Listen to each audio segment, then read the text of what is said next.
Welcome. Today we're going to learn how to fold an icosahedron with Sonobe units. If you like origami and you like paper airplanes, subscribe and click the bell for notifications.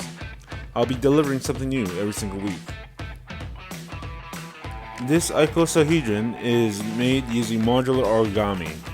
Modular origami is a type of origami that uses simple origami pieces to assemble and make more complex origami shapes. For this one, we're using the Sonobe unit.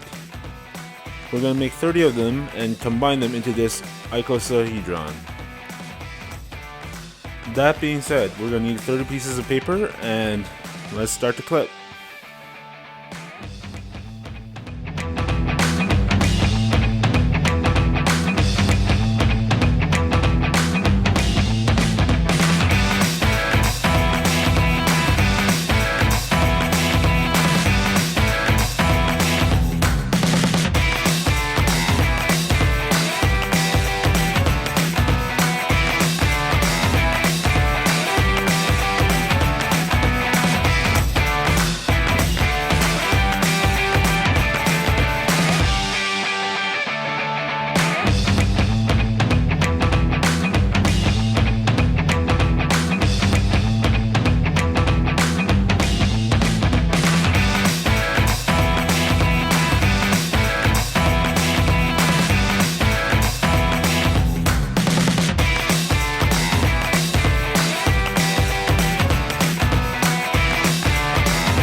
2-3 hours, we're done. The icosahedron is complete. If you liked the video, please like and subscribe. It really helps the channel. And once again, thank you for watching, and see you next time. Click left for more paper airplanes, click right for more awesome origami like this.